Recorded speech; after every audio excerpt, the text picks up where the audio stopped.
Hello everybody, today I want to show you how to compress PDF or how to make your PDF smaller. I have my PDF right here and as you can see it has almost 3 megabytes and I want to compress it. That means I want smaller size of this PDF. So open this website, it's called I Love PDF, and on the main page click on Compress PDF and here select PDF file. I'm gonna select my PDF.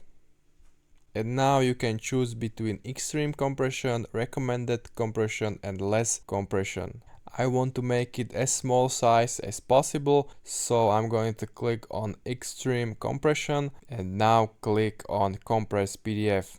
So my new PDF is successfully compressed. It's 63% smaller now, from almost 3 megabytes to 1.11 megabytes. This was the original PDF and now this is my compressed PDF. If you want more of these videos, make sure you subscribe and see you in the next video.